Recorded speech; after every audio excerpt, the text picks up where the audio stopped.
कैसे हैं आप सब। I hope you all are very well. मेरे प्यारे साथियों, मैं हूं अमित सिंह आर्या। बिहार दरोगा अभी तक जितनी भी बार हुआ है उतनी बार मैंने निकाला है रिजल्ट। आपके मोटिवेशन के लिए हमने अपलोड कर दिया है, चैनल पे जाकर के जरूर देखिएगा।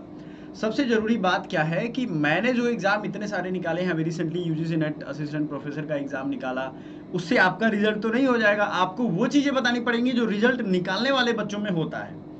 वो क्या होता है और वो कैसे पढ़ते हैं, कैसे कंटिन्यूटी रखते हैं, कैसे इतनी दुख परेशानी जिल्लत होने के बावजूद वो अपना मोटिवेशन बरकरार रखते हैं, ये आपको सोचना पड़ेगा।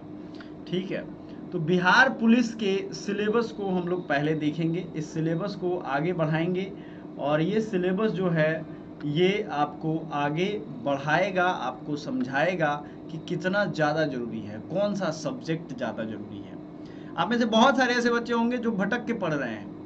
पहले भाई ऑफिशियल सिलेबस क्या कह रहा है उसकी जानकारी ले लो, फिर बाकी कुछ जानकारी लेना। देखो, ऑफिशियल सिलेबस ऑफिशियल होता है, इसी के इर्द गिर्द सवाल आएगा, नहीं तो कोर्ट में केस हो जाएगा, ये भी ध्यान रखना है। क्योंकि उन्होंने जो सिलेबस दिया है उसमें दो चार चीज़ें बड़ी क्लियर लिखी हुई हैं, अगर आपने ध्यान दिया होगा तो आपको भी पता होगा। बिहार परीक्षा समिति, विद्यालय परीक्षा समिति की 10वीं अथवा समकक्ष स्तर का होगा, 10वां या उसके लेवल का होगा।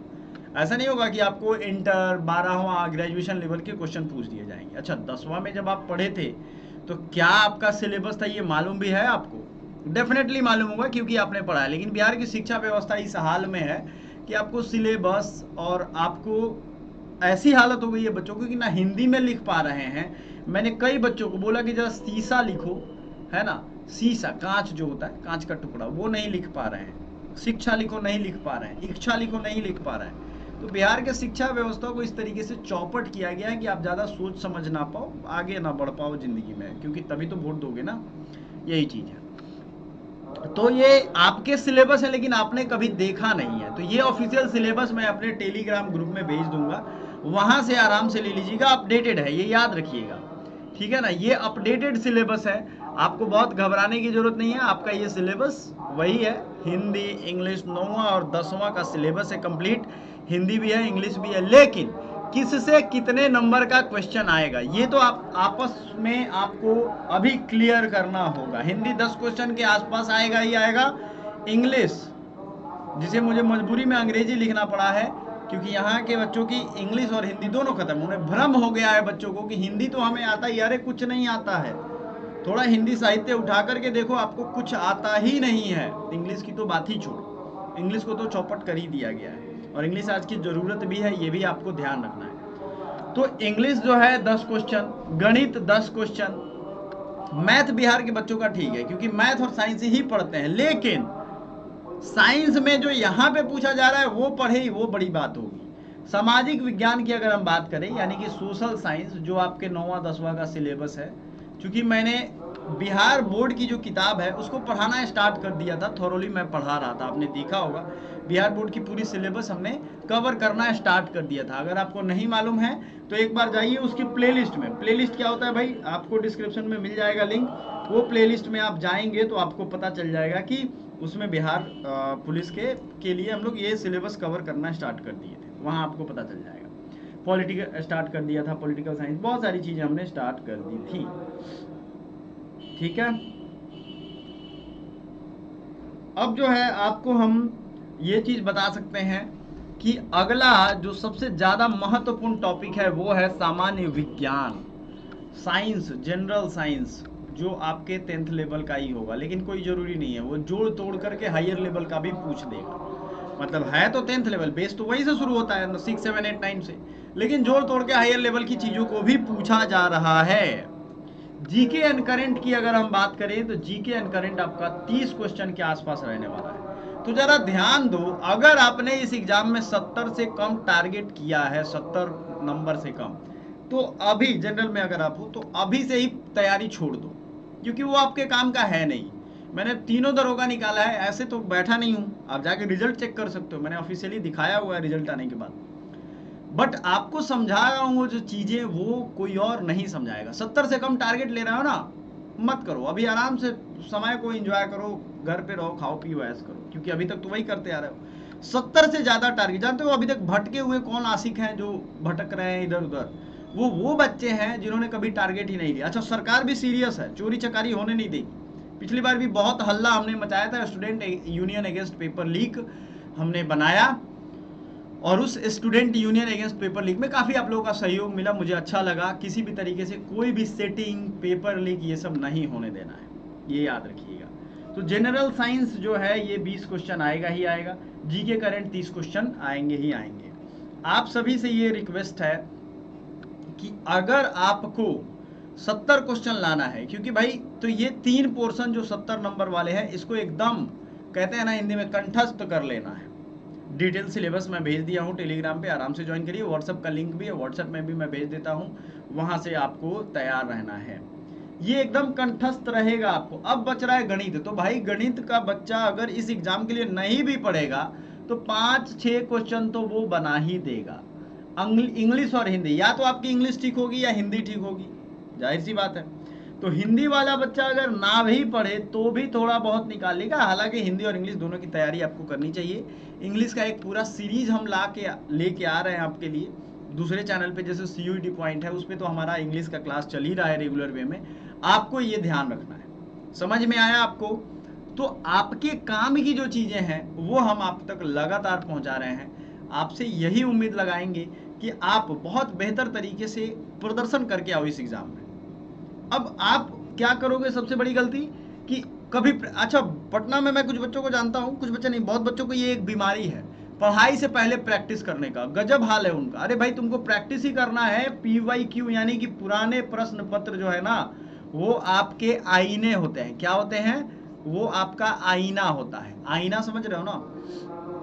पुराने प्रश्न पत्र वो आईना होता है, वो आपको रोड दिखाता है कि अरे तुम रोड से भटक गए हो, थोड़ा संभल के चलो। अब आप बिना PYQ देखे दे दनादन प्रैक्टिस सेट किसी टीचर का लगा लो, मैं किसी को नहीं कहूंगा, आप जा ही रहे हो गलत। क्या फायदा उस लगाने का? सबसे बड़ा जो आपका प्रैक्टिस सेट है वो आपका PYQ है। पिछली बार तो मालूम है ना कितने सेट में, कितने शिफ्ट में एग्जाम हुआ है।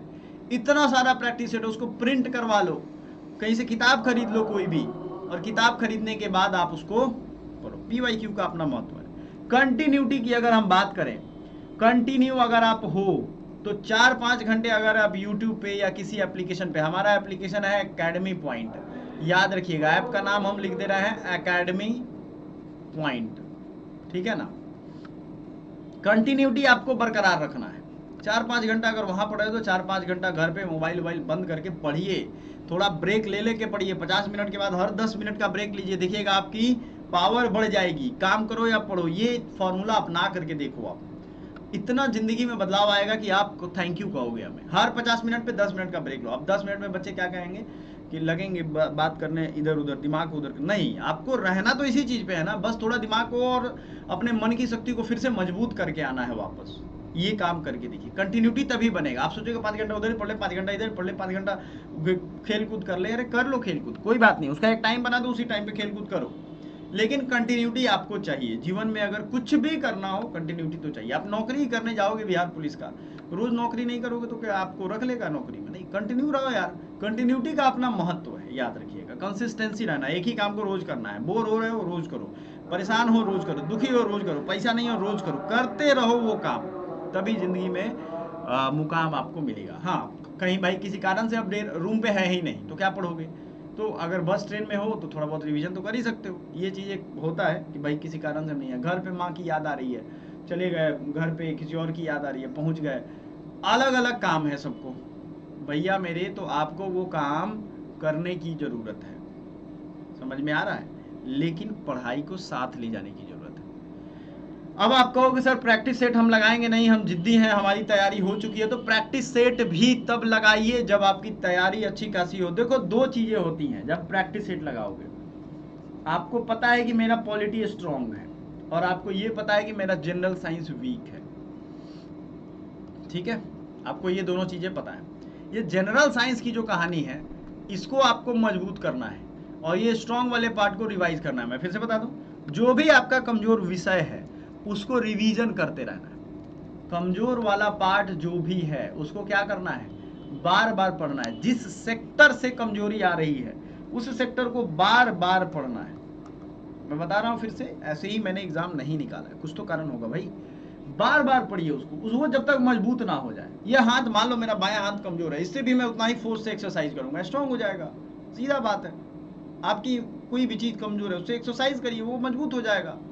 देखते हो ना बॉडी बिल्डर, देखते हैं कि अच्छा उनका ये कम हो रहा है, चेस्ट कम है, तो चेस्ट वाला एक्सरसाइज करते हैं जिम में, करते हैं कि नहीं करते हैं। दिमाग भी वैसे ही आपका है, जो चीज वीक है उसको हम लोग क्या कहते हैं, छोड़ देते हैं, भोजपुरी में कहें तो महटी आते हैं बच्चे। अरे भैया क्यों उसको इग्नोर कर रहे हो, वो आपको इग्नोर कर देगा, एग्जाम हॉल में छट जाओगे, फिर बाद में आएगा ओ क्या करे सर, मन कर रहा है कि मर जाए। बच्चे कहते हैं ऐसा एग्जाम देने के बाद, सर थोड़ा सा से गड़बड़ हो गया, फिर वो मौका आएगा नहीं। क्या लग रहा है सरकार को, जब आप जितवा दोगे जितने एमपी एमएलए हैं, उसके बाद वो आपको नौकरी वोकरी देने वाली है? वो नहीं देने वाली है। वो लोग अपना नौकरी बचाने में इतना नौकरी दे रहे हैं, किसी को नौकरी वोकरी देने में यहाँ कोई इंटरेस्ट नहीं है। इस भ्रम में मत रहिएगा आप लोग कि सरकार आपको नौकरी दे रही है, वो अपना नौकरी उनको बचाना है, इसलिए आपको नौकरी दे रही है। नौकरी ही देना था तो हर साल देते, इतनी ईमानदारी थी तो नहीं। अब उनको लग रहा है कि जनता तो अब हमें नकारेगी, दिमागी संतुलन तो मेरा बिगड़ा हुआ है, तो नौकरी दे दें, क्योंकि नौकरी भाई बिहार के लोगों के लिए बड़ी मैटर करता है। अच्छा, कुछ बच्चों को ये भी भ्रम है कि नौकरी दे रही है सरकार। अरे बच्चों, नौकरी देना उनका काम है, वो काम अपना ठीक से नहीं कर रहे थे, अब उन्हें लग रहा है कि भाई अब कोई उपाय नहीं है तो नौकरी दो। ये सब हाई लेवल की थॉट है, जो बच्चे समझ रहे हैं वो समझ रहे हैं, ठीक है। तो प्रैक्टिस सेट और मॉक टेस्ट आप लगाओ कमजोर और स्ट्रॉन्ग चीज को, ये करना पड़ेगा आपको। दूसरा है शॉर्ट वीडियो इन्फॉर्मेशन। बहुत सारे बच्चे शॉर्ट्स को देखते हैं, उसमें भी काम की चीजों को पढ़ो, बहुत सारी चीजें जुड़ेंगी, आपको रिवीजन होगा, काम की चीजें आएंगे, लोगों के इंटरव्यू आएंगे, काम की चीज है वो। शॉर्ट से स्क्रॉल करके पागल बनने से तो बढ़िया है। तो मोटा मोटी मैं आपको समझा दूं, सिलेबस जो है उसको अच्छे से पता होना चाहिए, कहाँ हमें मेन टारगेट रखना है ये भी पता होना चाहिए, और इस पर टिके रहना है। ये नहीं कि अच्छा चलो ये 70 नंबर वाले पे 4 दिन पढ़ लिए और 4 घंटा पढ़ लिए, फिर उसके बाद हो गया, सिर्फ कोचिंग जा रहे हैं आ रहे हैं, जा रहे हैं आ रहे हैं, या ऑफलाइन जा रहे हैं आ रहे हैं, ऑनलाइन पढ़ रहे हैं देख रहे हैं, और सोच रहे हैं अपनी गर्लफ्रेंड बॉयफ्रेंड के बारे में, तो हो गया कहानी, राम भरोसे चलेगा, ठीक है ना। और राम भी उसी के हुए हैं जो राम के हुए हैं। मतलब भक्ति आप इस चीज की करोगे, इस सब्जेक्ट की करोगे, तो ये भी आपका भक्त हो जाएगा। लोग कहते हैं सर हमें कोई रस ही नहीं आ रहा है पढ़ने में। भैया मेरे, आप उसमें कुछ दिन जबरदस्ती करो, देखो ना रस निकल के आएगा, उसके बाद मजा आने लगेगा उसमें। ये सारी चीजें हैं जो तैयारी के दौरान हमने देखी हैं, झेली हैं, और बच्चों को सजेस्ट किया है। Thank you so much, bye follow.